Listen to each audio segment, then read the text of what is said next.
Hola, ¿qué tal? Muy buenas tardes, días, noches. Em, Vamos a dar inicio a una nueva sesión de esta asignatura de Política Criminal en México.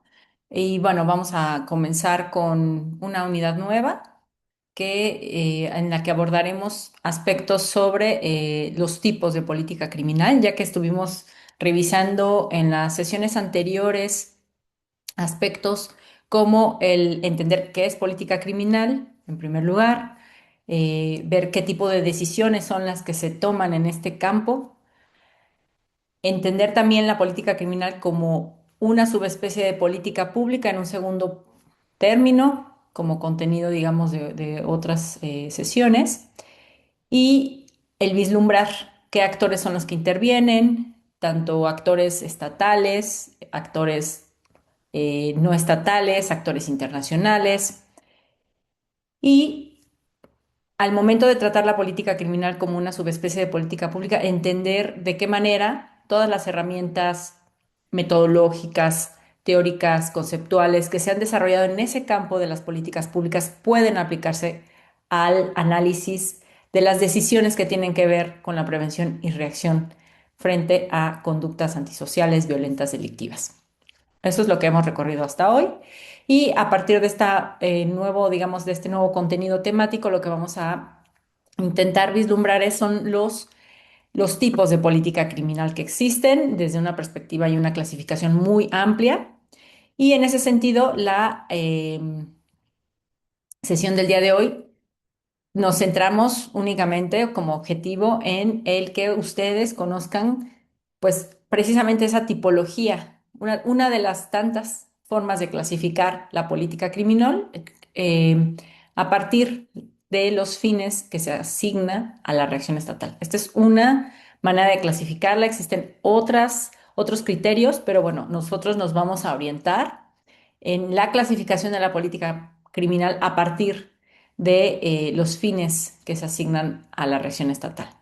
Y para eso necesitamos, antes de entrar en la tipología, pues entender precisamente cuáles son esos distintos propósitos que desde hace varios siglos se discuten sobre la reacción que el Estado tiene frente a conductas delictivas. Bueno, pues antes de pasar también a eso, situarnos quizá a partir de un caso, digamos, más cotidiano, en qué es lo que pretenderemos alcanzar como objetivo el día de hoy. Tenemos un escenario imaginario donde se produce un hecho de tránsito, un accidente entre dos o más personas, en el que las personas no salen lesionadas y únicamente se produce daños materiales, daños a los automóviles o al medio por el que se estaba transitando en la vía pública. Entonces, aquí tenemos posibles escenarios distintos. Un escenario sería el hecho de que el Estado advierte que se producen muchos hechos de tránsito que hoy día están siendo gestionados a través de el sistema de justicia civil, donde la gente va y demanda el pago de daños y perjuicios a quien resulta, digamos, responsable de ese hecho en particular. O bien, bueno, ahora sí que hoy día pues contamos con el tema de los seguros, ¿no? Los seguros de auto, que son en gran medida pues los que terminan incidiendo en la atención de este tipo de hechos. Entonces, estamos en un escenario así, sin embargo, el Estado advierte o la administración pública advierte que ha habido un incremento considerable de estos hechos de tránsito o accidentes. Y entonces se le ocurre llevar la regulación de este tipo de siniestros al campo penal. Entonces, era algo que antes no estaba en el Código Penal, lo trasladamos al ámbito penal, establecemos nuevos tipos penales, prevemos obviamente castigos de naturaleza penal que para las personas involucradas pues les puede generar obviamente el tener que cumplir una sanción penal con la consecuente generación de antecedentes penales. Ese es como un escenario, ¿no? Donde antes la situación no estaba en el ámbito penal y se traslada a ese campo. Tenemos un segundo escenario donde, bueno, mantenemos el esquema que existe hoy día. Simple y sencillamente lo que hacemos es, sabemos que hoy se gestiona por responsabilidad civil o incluso responsabilidad administrativa y dejamos al derecho penal únicamente aquellos escenarios donde se produce un delito que ya está tipificado, como es el caso de lesiones, o incluso si ese hecho de tránsito se produjo, digamos, por dolo de la persona, pues entonces también, digamos, aquí, ahí habría una incursión al ámbito penal. Dejaríamos la regulación tal y como se mantiene hoy día. Y habría una tercera opción frente a un escenario en el que aún habiéndose o estando en incremento constante este tipo de situaciones, el Estado advierte que quizá una vía para resolver este tipo de situaciones es sacarlo del ámbito administrativo o incluso sacarlo del ámbito penal en caso de que estuviera regulado por el derecho penal. Y lo que hace es promover un tipo de solución distinta a la que hoy día se ensaya, en la que regulamos y limitamos la intervención de los actores del sistema penal. Entonces, bueno, aquí hay tres distintas, digamos, posibilidades, tres distintos escenarios y aquí, digamos, este caso inicial imaginario o hipotético lo que nos permite entender es que en distintas sociedades, en distintos momentos, un mismo hecho puede ser tratado o como un delito, o como un hecho administrativo, o simple y sencillamente como un conflicto social que puede ser reparado, que puede ser atendido, pero no necesariamente desde una instancia gubernamental. Entonces, aquí, digamos, la diferencia en el tratamiento que puede hacerse no es no está en el hecho mismo, sino la manera en cómo se decide actuar desde el Estado. Y aquí recordemos que esas decisiones son precisamente política criminal. Para poder entender la tipología de la política criminal, tenemos, digamos, que dar un paso o unos pasos antes o previos, ¿no? Para entender, para poder vislumbrar en sí qué es lo que conforma la política criminal. La política criminal forma parte de mecanismos amplios de control social. Y en ese sentido, pues podemos entender el control social, que es un concepto evidentemente que analizan mucho más los y las sociólogas. Se entiende como este conjunto de procesos o mecanismos o instituciones que hacen que el comportamiento de las personas se ajuste a lo que espera la sociedad, ¿no? Se ajuste a normas, se ajuste a valores. Obviamente esto va a depender de los valores y de las normas que se establezcan en un momento y en un lugar determinado. Esto, por supuesto, que cambia conforme avanza el tiempo, conforme se da una evolución social y también tiene que ver no solo con el tema del tiempo, sino incluso con las formas, digamos, y las formas sociales. Aquí mencionar que los tipos de control social, en términos generales, pues se conoce que son tres. El primero es el autocontrol, el segundo es el control social informal y el tercero es el control social formal. No me voy a detener en el tema del autocontrol ni en el control informal. Brevemente nada más decir, bueno, como su nombre lo menciona, el autocontrol es aquel que ejerce la persona misma y digamos que sería a lo que se aspiraría, que todo mundo de alguna manera haya sido educado a lo largo de su vida en normas prosociales y en el punto en el que alcance cierta maduración o cierta madurez, sea capaz de por sí mismo o por sí misma ponerse límites a la conducta, a su conducta, ¿no? Frenar impulsos, etcétera. El control informal es el que se da a partir o a través de ciertas instituciones, como puede ser la familia, como puede ser el círculo de amistad, como puede ser en la escuela u otras instituciones. Lo puede ejercer, digamos, para quien profese credos religiosos, pues lo pueden ejercer precisamente esas instituciones, la iglesia, los templos, ciertas figuras de autoridad de esos esquemas, digamos, de control informal. Y por supuesto, el tipo de control que interesa para efectos de esta asignatura, pues es el control formal. El control formal, entendido como estos esquemas institucionalizados que ejerce el Estado a través de los cuales obliga o promueve que las personas ajusten su conducta a esas normas ya, digamos, socialmente aceptadas o a esos valores que en teoría se están promoviendo a nivel comunitario. Y como ya les mencionaba, este control social formal, digamos, se llama terciario, ¿sí? Porque precisamente viene de esta idea de que el control social primario es el que uno mismo ejerce. El secundario es el que realizan estas otras instituciones informales, pero muy importantes desde una perspectiva sociológica. Y el control social terciario es el que realiza el Estado.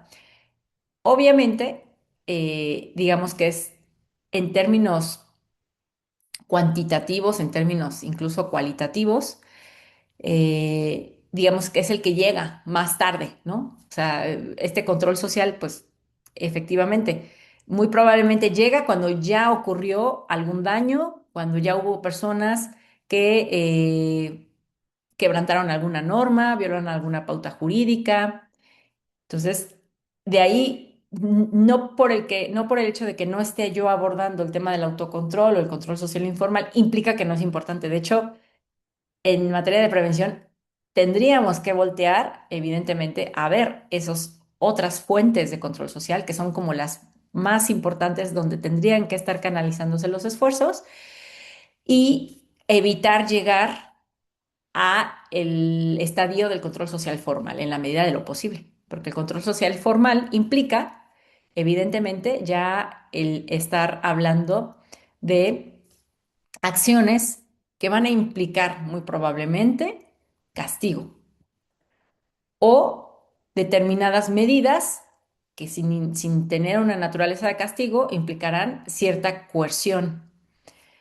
De hecho, el control social formal, ¿no? Las formas, las vías más clásicas que existen, pues son castigos en el ámbito penal, aunque también existen otro tipo de castigos, digamos, no penales, como el caso de sanciones administrativas. Y también existen medidas que sin ser necesariamente castigo, porque no generan castigo penal, porque no generan antecedentes penales, etcétera, implican cierta aplicación de cierto poder sobre una persona, ¿no? Con el propósito de modificar situaciones de riesgo. En este sentido, estaríamos hablando de prevención. Entonces, las formas clásicas que existen, digamos, de control social formal y de las que el Estado echa mano es, por un lado, el castigo y por el otro lado la prevención.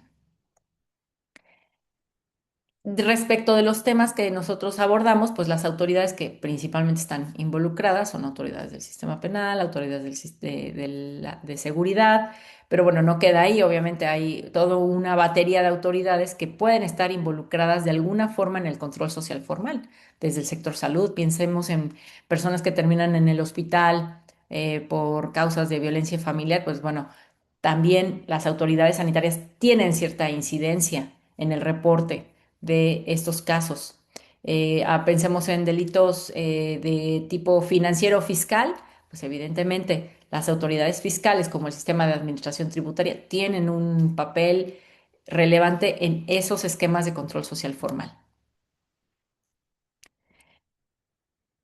Como vimos, el castigo es quizá uno de los mecanismos o de los medios de control social formal, pues más extendidos a nivel internacional y quizá es como la respuesta, digamos, que se ensayó durante varios siglos frente a la comisión de delitos.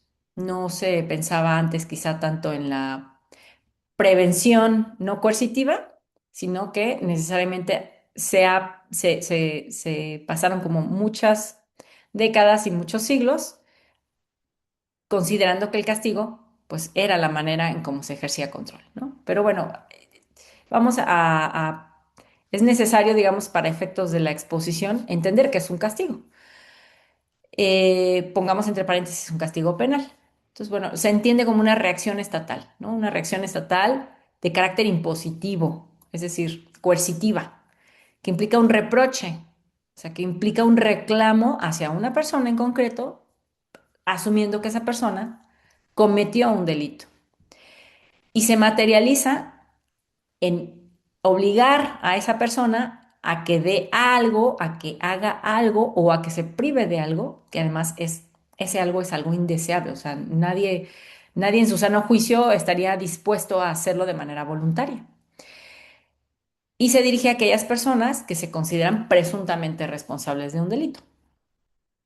Además, este castigo es administrado únicamente por aquellas personas que tienen autorización para ello, una autorización legal, es decir, tiene que estar establecido en la norma.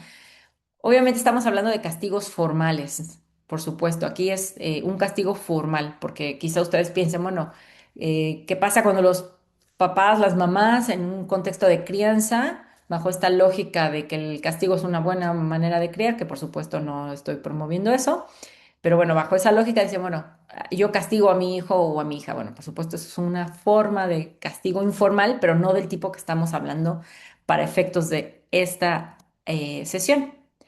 Entonces, eh, el castigo, digamos que ha tenido, como les mencionaba, pues prácticamente desde la existencia de la convivencia humana sobre la faz de la Tierra, pues ha existido como reacción. Y esta reacción ha pasado por distintas etapas o por distintos tipos de justificación. Yo no voy a hacer el recuento, digamos, desde la época en la que se tienen los primeros registros escritos sobre por cómo se justificaba el castigo, sino simplemente me remitiré a cuestiones más relacionadas con la existencia del Estado moderno y cómo es que el castigo se ha justificado a partir de esa época hasta nuestros días.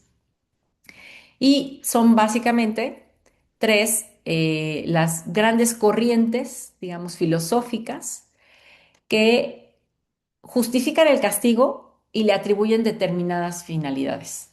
Eh, Ustedes pensarán, bueno, a lo mejor tendría que, número uno, plantear una pregunta previa, ¿no? De, ¿el castigo encuentra justificación? ¿Sí o no? Para algunos, el castigo no encontrará justificación.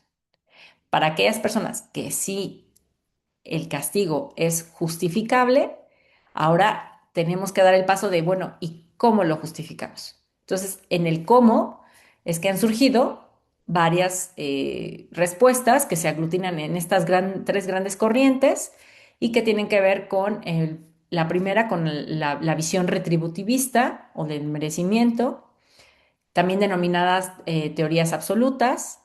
Tenemos en segundo lugar todo lo que se refiere al castigo como una vía para prevenir futuros delitos y se denominan como teorías relativas. Y aquí, bueno, vamos a observar y más adelante voy a explicar que existen distintos tipos de prevención. Y finalmente, la restauración como una corriente alterna a las dos previas y que por cierto está sin duda alguna pues en boga hoy día y aunque sus proponentes y los máximos expositores de esta corriente advierten y asumen que no constituye un castigo, lo que se produce tras un mecanismo de restauración, para algunas autoras y autores se advierte que en algunos casos lo que deriva de los procesos de restauración son mecanismos de control social que pueden constituir castigo. Entonces, bueno, vamos a revisar en las diapositivas siguientes y conforme avanzo en esta sesión, pues en la explicación de estas tres grandes corrientes. Tenemos en primer lugar retribución o merecimiento y esta corriente lo que nos dice es que se busca como fin del castigo que esta persona simple y sencillamente obtenga una respuesta eh, que, que, que sea equiparable al sufrimiento o al daño que esa persona provocó. Entonces, desde esta perspectiva, digamos, es una visión, digamos, como de equilibrio moral Si esta persona obtuvo un beneficio y causó un perjuicio o un daño o un sufrimiento, pues es justo que esta persona sea sometida, digamos, a un proceso en el que también pueda enfrentarse a ese sufrimiento que vivió la víctima o al daño que esta persona causó. Digamos que tiene su origen, ¿no? En una moral religiosa, si bien, digamos, no se conecta hoy día necesariamente con aspectos religiosos, pero su origen se encuentra ahí. Y la tesis detrás es que hay que mantener como un equilibrio moral en la sociedad. Entre sus proponentes modernos se encuentran autores alemanes como Immanuel Kant, como Hegel, y bueno, tiene expresiones contemporáneas en las que básicamente hay autores que hoy día siguen sosteniendo esta idea del merecimiento y para quienes las penas no tendrían que buscar un fin distinto más que el castigo. O sea, no tenemos que pretender que con el castigo la persona se reforme, que la persona reflexione, que la persona cambie. Simple y sencillamente es mantener ese equilibrio moral. Bajo esta figura también de la retribución, no se permitiría o no se estaría autorizando beneficios preliberacionales, por ejemplo, para las personas. En el momento en que un juez determina que una persona debe cumplir una sentencia por cierto tiempo, esta sentencia tendría que agotarse en su totalidad, bajo una visión retributivista. Digamos que eso es una visión retributivista, digamos, bastante absoluta, ¿no? Yo la exposición que hago aquí, siempre piensen que hago la exposición como en sus perspectivas más totales o absolutas, pero las realidades y seguramente ustedes lo ven así, la realidad social marca incluso posiciones mixtas y escenarios en donde se mezclan las corrientes retributivistas con las preventivas y con las restaurativas.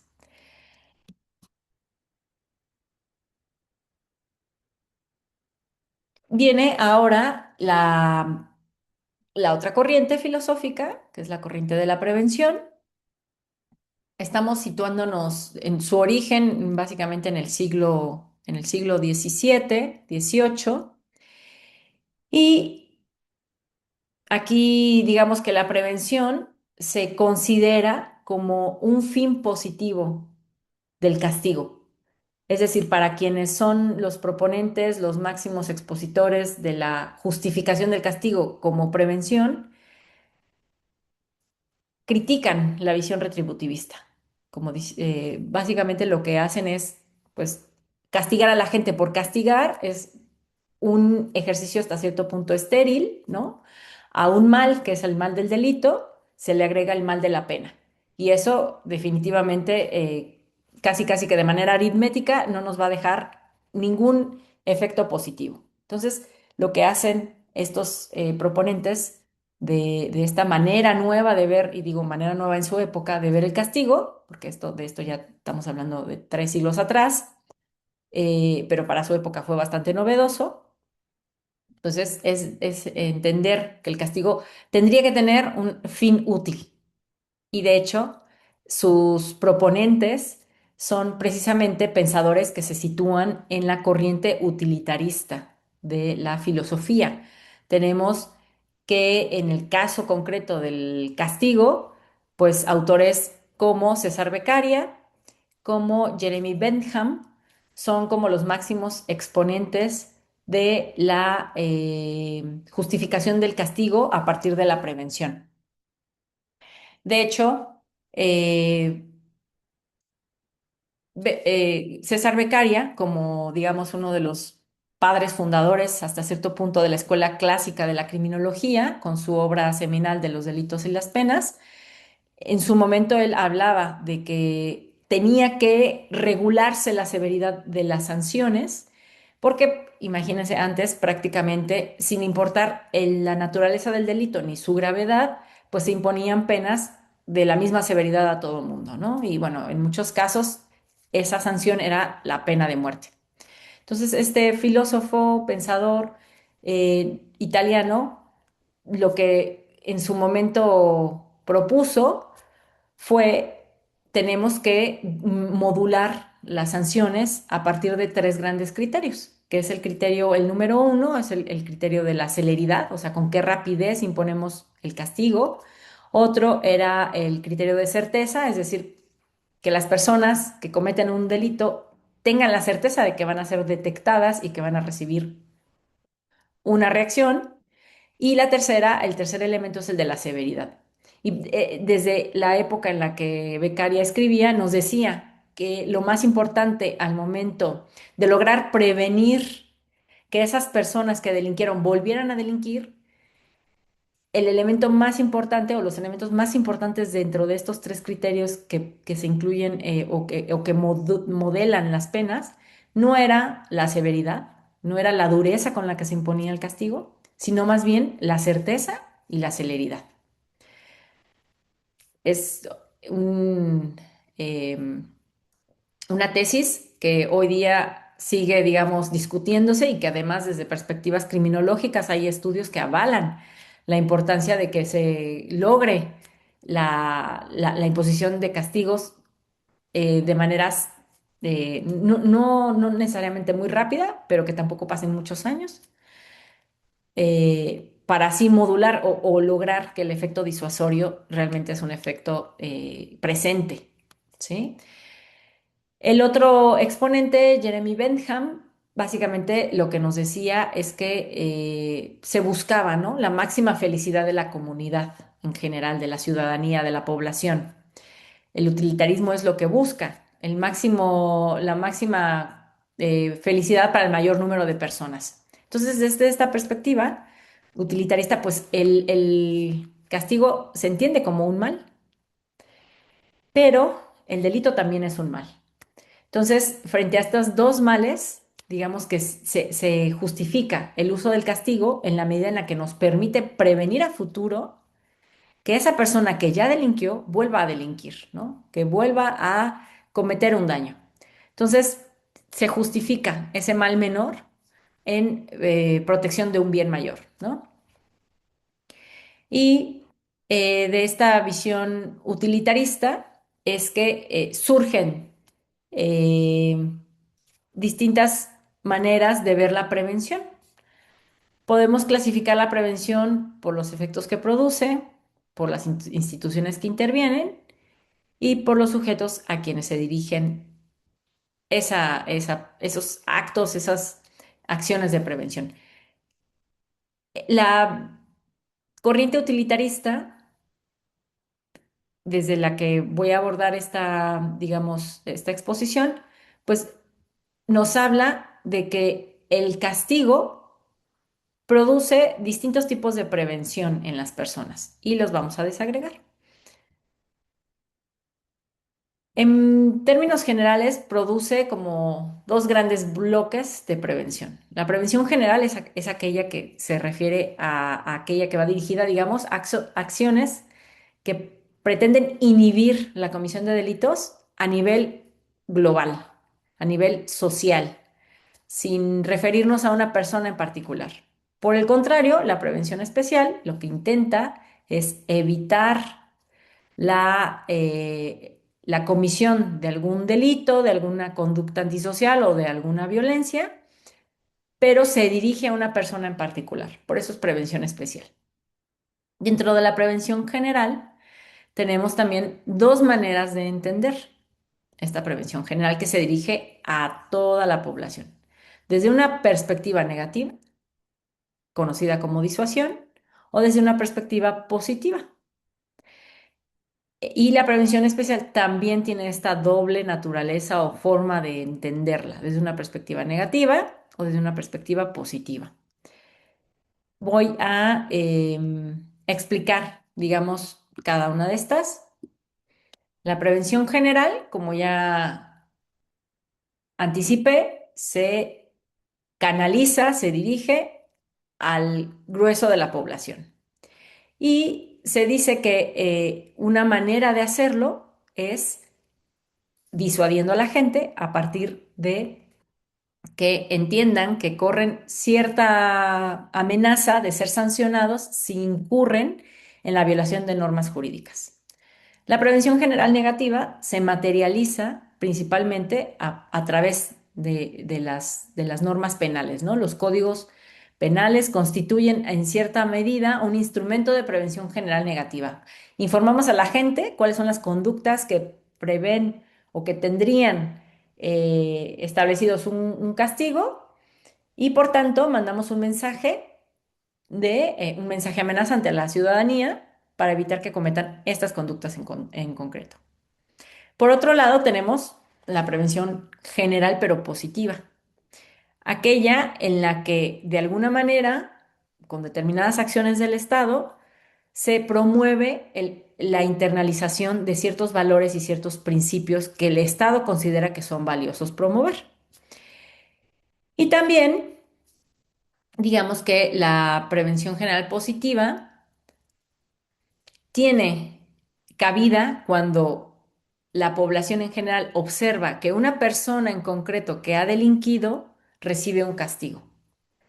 En la medida en la que todas y todos podemos observar ese ejercicio eh, de violencia estatal legítima, pues tendremos hasta cierto punto satisfacción de que las normas se cumplen. Entonces, estas son, digamos, dos tipos de prevención general que, si se fijan, una por un lado es disuasiva y la otra por otro lado es persuasiva.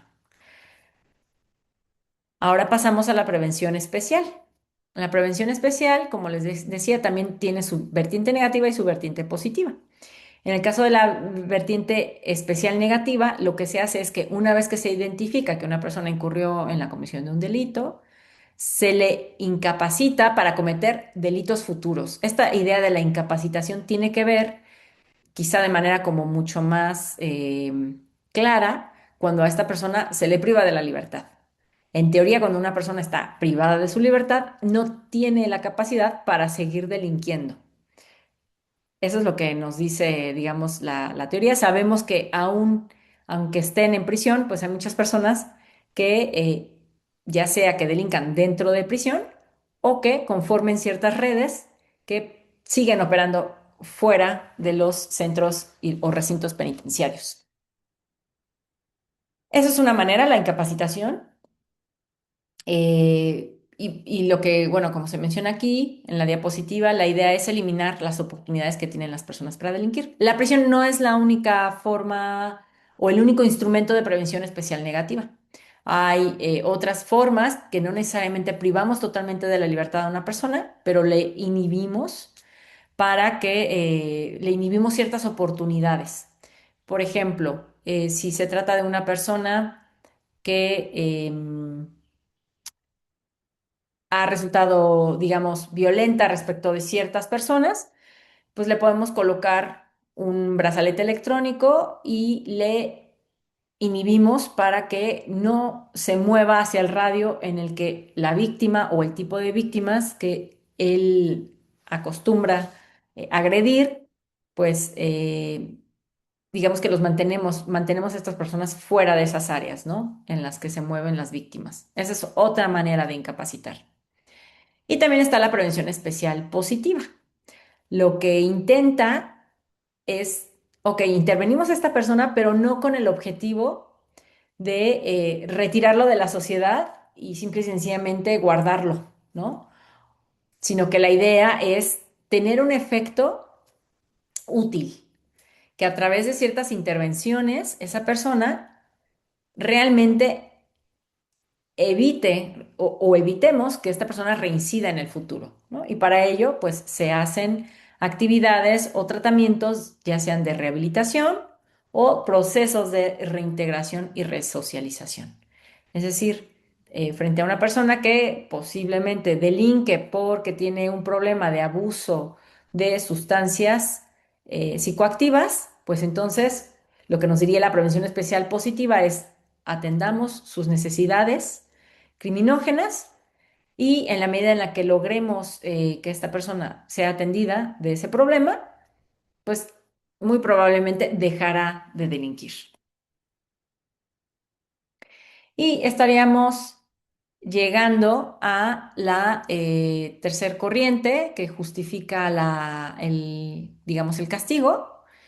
Bueno, que en sí, como les había mencionado al inicio de la sesión, no es en sí propiamente una corriente que justifique el castigo, sino de hecho es una corriente que intenta ser contestataria de las otras dos previas que hemos mencionado. Es crítica de la corriente retributivista y es crítica de la corriente utilitarista o preventiva o de la prevención.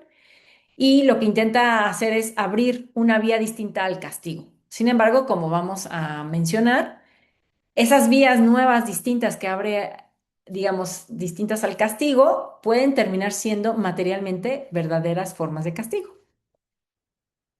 Y bueno, para entender qué es la restauración, pues dejo aquí una definición que ya es bastante clásica, que nos dice que es la definición de Marshall, para quien la justicia restauradora es un proceso en el que todas las partes con interés en un delito determinado se reúnen para resolver colectivamente cómo atender dicho delito y sus consecuencias. Entonces vemos que la restauración o la justicia restaurativa es un proceso, pero también un resultado, ¿no? Un proceso porque nos dice quiénes tienen que participar, de qué manera se tiene que atender este conflicto y hasta cierto punto cuáles son los resultados de ese proceso, ¿no? Resultados conllevan que lleguemos a una solución significativa de ese conflicto. Obviamente no es la institución penal por excelencia la que decide cómo resolver el conflicto, lo hacen, digamos, las partes y esto es aquí donde quizá está sin duda el énfasis de la distinción entre la justicia restaurativa frente a los modelos tradicionales de atención de los conflictos sociales vía la retribución o la prevención. Digamos que esta tercera vía es relativamente, o ha comenzado, o ha tenido, digamos, ha incursionado de manera importante en las últimas décadas y ha estado en boga desde hace ya algunas décadas a nivel internacional, eh, pero tiene sus orígenes incluso desde siglos atrás sobre las maneras como las comunidades originarias, los pueblos originarios resolvían sus conflictos. Surge, como mencioné, como una crítica al funcionamiento del sistema penal actual y como una especie de alternativa frente a los modelos actuales de reacción. Las figuras quizá más claras que entendemos de la restauración, pues es la mediación, ¿no? Los procesos de mediación, las conferencias restaurativas, los círculos restaurativos, y lo que buscan es llegar a vías de reparación significativas del conflicto. Entonces, no se trata de castigo, se trata de reparar, ¿no? Esta es la idea, que no es castigo, es reparación. Sin embargo, este autor danés, Gade, que además es una persona con experiencia, digamos, en mediación en el sistema penal danés, nos dice que la restauración sí puede implicar castigo, especialmente en ciertos escenarios. Y este debate se inscribe entre posiciones dominantes y alternativas. Las posiciones dominantes admiten o dicen y sostienen que la restauración y la reparación por sí misma no es un castigo, a diferencia de las posiciones alternativas que involucra a autores, autoras que dicen, sí, el castigo en ocasiones puede tomar la forma de la reparación. Entonces, bueno, me pareció como muy interesante el análisis que hace Gade sobre en qué escenarios la restauración puede conllevar castigo. Y básicamente nos dice, bueno, si la respuesta que se construye entre las partes es una respuesta que está siendo llevada a una arena institucional, donde hay instituciones involucradas, los centros de justicia alternativa, los centros de mediación, etcétera. Bueno, esto involucra una respuesta institucional al delito y por tanto involucra a una autoridad legal que ha recibido autorización para imponer, como se dice aquí, una carga u obligación, ¿no? Cuando la persona que es ofensora o que delinque tiene que cumplir en su plan de reparación con algunas cargas que le resultan poco placenteras o que no haría de manera voluntaria, entonces aquí también estamos actualizando formas de castigo. Este autor indica también que si implica reproche o responsabilidad, es decir, el reproche se da cuando en el encuentro de víctima y ofensor, la víctima o la comunidad le reprocha el comportamiento, hay una comunicación de desaprobación y por tanto el castigo también es una forma de comunicar desaprobación. Y si además se le obliga a esta persona que sea responsable, es decir, que se haga responsable de sus conductas, pues estamos en el campo del castigo. Y finalmente, cuando hay ejercicio de poder estatal, es decir, cuando estas formas de restauración han sido, digamos, trasladadas a una arena institucional que se relaciona con el primer punto que veíamos. Y hay cierto ejercicio del Estado para supervisar ese cumplimiento del plan de reparación e incluso el involucramiento de sanciones en caso de que la persona no cumpla con lo que prometió. Ahí hay estamos entrando en un campo donde el Estado está ejerciendo cierto poder. Por tanto, en estos escenarios se estaría actualizando la restauración como castigo.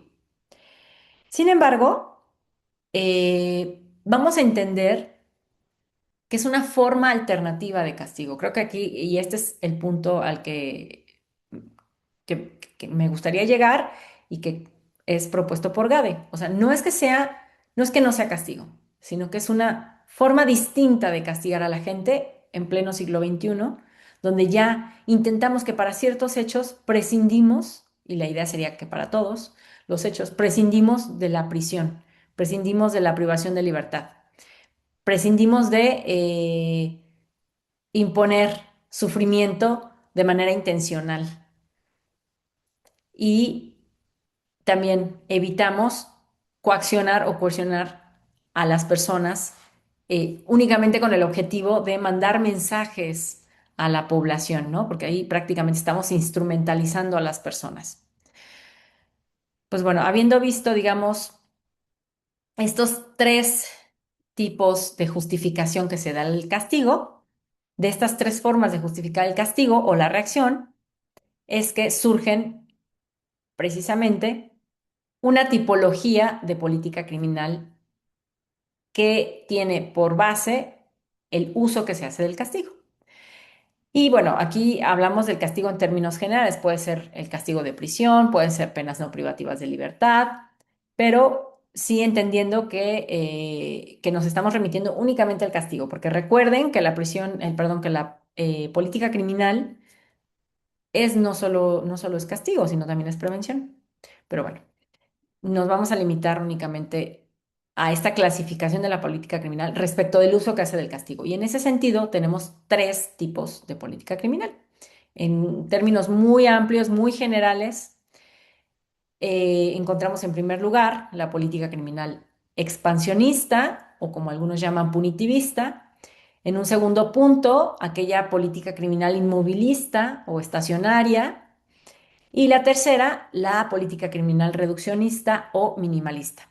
Creo que ya el nombre de estos tipos de política criminal nos dicen bastante y lo único que voy a hacer enseguida es describir de manera breve a qué nos referimos con este tipo de política criminal, cuáles son sus expresiones y ofrecer algunas reflexiones, sobre todo para leer determinados desarrollos contemporáneos de política criminal. En el caso de la política expansionista, se entiende como este conjunto de decisiones públicas que tienen por propósito aumentar el control social formal bajo la premisa de que un sistema penal más duro coadyuva o mejora la seguridad ciudadana y disuade la delincuencia. Ya quizá por la manera como está descrita la política criminal, a ustedes se les ha ocurrido que esta política o este tipo de política se asocia con el retribucionismo y con la prevención general negativa, con esta idea de la disuasión, ¿no? Eh, Puede estar conectada con estas dos corrientes de justificación del castigo, eh, en términos generales, y sus expresiones serán todas aquellas decisiones que implique ampliar el alcance del sistema penal. Por tanto, tendremos varias expresiones. Puede ser que hagamos nuevos tipos penales, sobre todo tipos penales que no involucran el castigar a alguien porque ya provocó un daño, sino incluso castigar a personas que pusieron en peligro determinados bienes jurídicos, ¿no? Y esa es aquí, digamos, como la tendencia actual en en varias jurisdicciones a incrementar delitos de peligro. Otra expresión sería, bueno, ya tenemos los tipos penales, pero lo que queremos es aumentar las penas, porque parece ser que el mensaje que mandamos es que somos muy blandos y que necesitamos, pues, ser más firmes. También otra expresión sería crear nuevos tipos de penas, es decir, bueno, o incluso dentro de un tipo penal, si antes nada más estaba la prisión como castigo, pues ahora le adicionamos la multa, ¿no? No solo es endurecer penas, sino crear nuevos tipos de penas. Pues en el caso de México, podría considerarse, por ejemplo, el caso del trabajo en beneficio de la comunidad, ¿no? Es algo, es una figura que no estaba en su momento y que se introdujo. Entonces, esto sería un ejemplo de una política criminal expansionista. También la medida en cómo usamos determinadas medidas de seguridad o medidas cautelares, si vamos expandiendo su uso o vamos usándolas de manera más intensiva, o si ampliamos los casos en los que estas medidas pueden ser utilizadas, pues también es un caso o un ejemplo de una política criminal expansionista. Si lo que hacemos es limitar determinados beneficios para las personas que están privadas de su libertad, también sería una política criminal expansionista.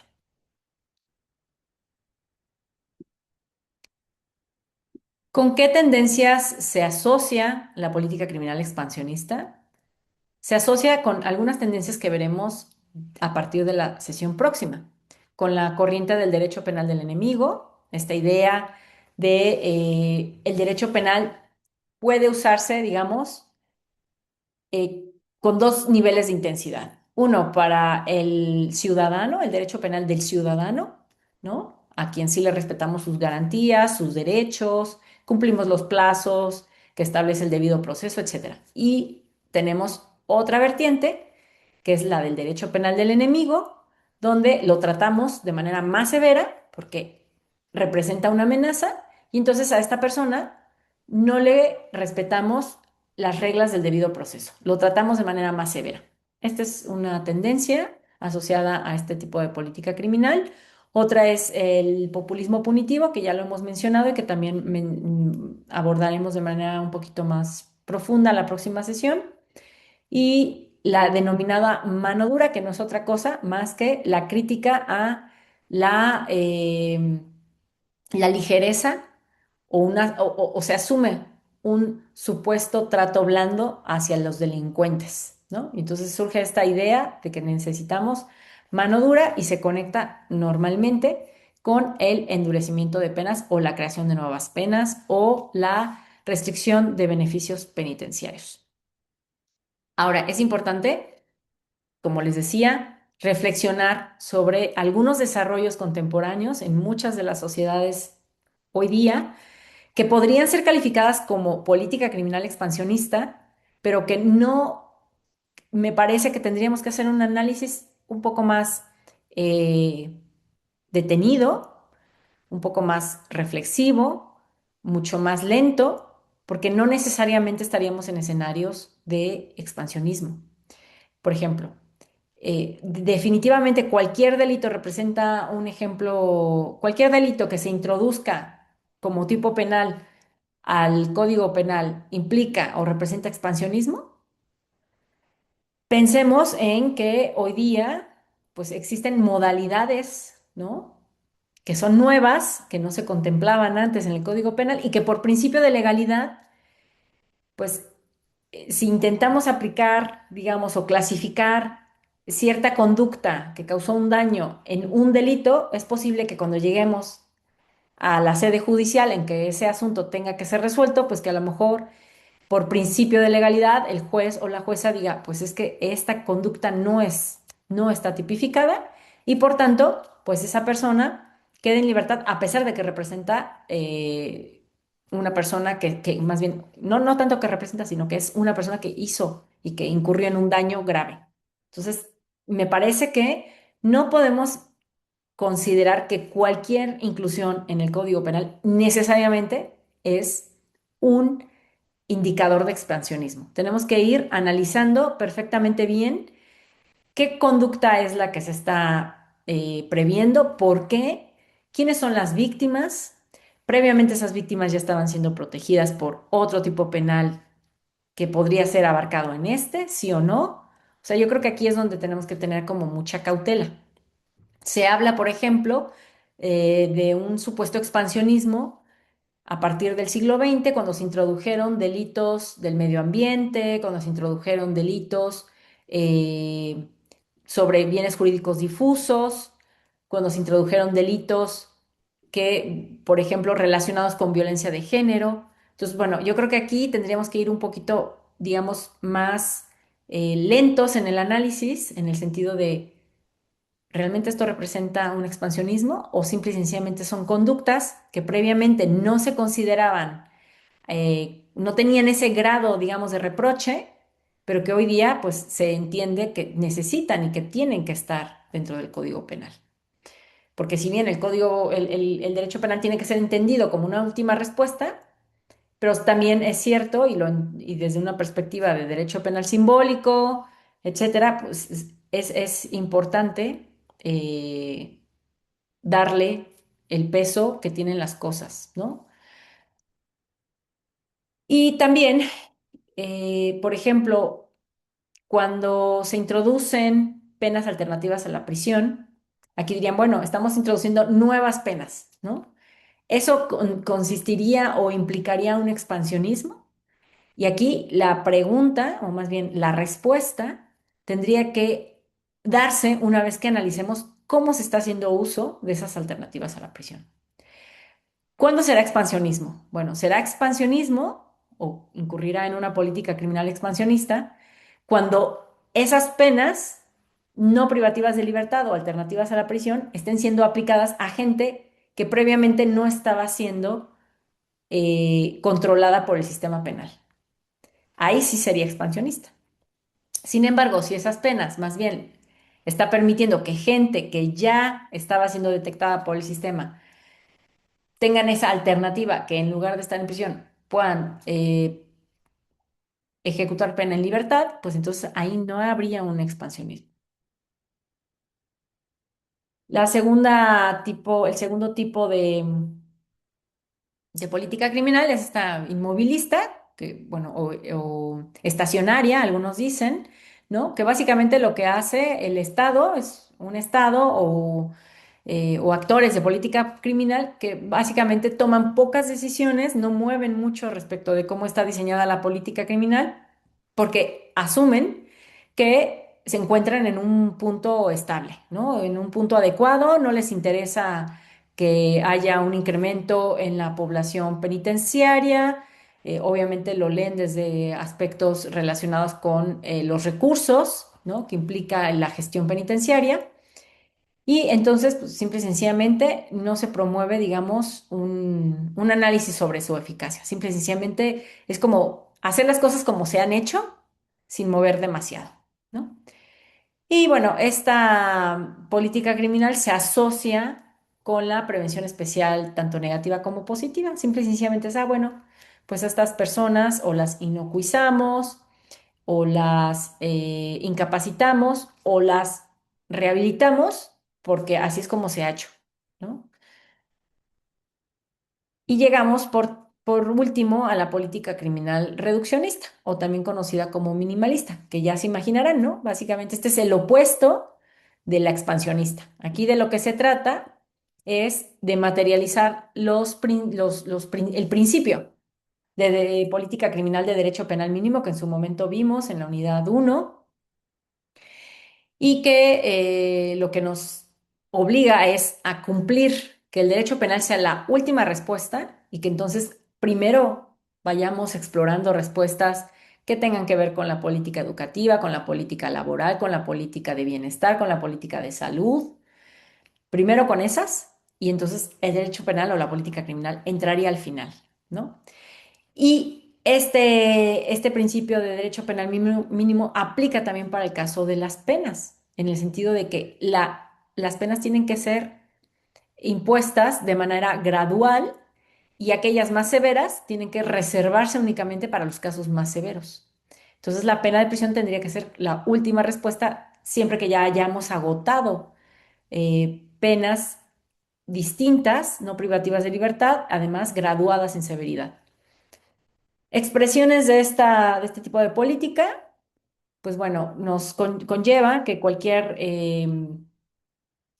bueno, tendríamos en este tipo de política cualquier decisión que busque reducir el campo de acción de la justicia penal.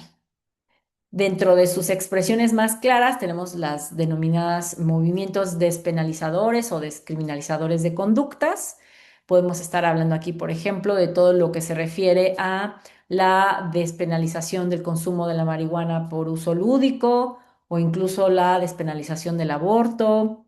En algunos lugares el pertenecer a las diversidades sexuales es considerado un delito y entonces el retirar, digamos, estas conductas del campo penal implica una política criminal reduccionista. El promover penas alternativas a la prisión en las condiciones que les mencionaba anteriormente, de que realmente estas penas alternativas se apliquen a gente que hoy día reciben pena de prisión, pues implicaría una política reduccionista. Reducir el catálogo de delitos que ameritan medida cautelar privativa de libertad o en México llamada prisión preventiva, pues eso también es una política criminal reduccionista. El aplicar de manera amplia la figura de la amnistía o del indulto o incluir como forma de reaccionar en determinados casos los mecanismos restauradores, esto forma parte de la política criminal reduccionista. Y como pueden imaginarse, pues obviamente uno de los fines del castigo que se asocian con esta visión o con este tipo de política criminal, pues es la corriente restauradora, ¿no? O restaurativista. Y pues hemos llegado pues al final de esta sesión. Lo que haremos en las próximas sesiones de esta unidad será revisar cuál es el estado de la política criminal en México. ¿En qué sentidos podemos hablar de una política expansionista? ¿O en qué casos podemos estar hablando de una política criminal inmovilista, estacionaria? ¿Y en qué casos o a través de qué ejemplos o acciones y decisiones estamos frente a una política criminal reduccionista? Eso es lo que haremos la próxima sesión. Voy a dejar una lectura que tenga que ver con el análisis de la política criminal en México. Y pues hasta aquí llega la sesión del día de hoy. Agradezco que me hayan escuchado, que hayan llegado hasta aquí. Y pues nada, nos vemos la próxima sesión.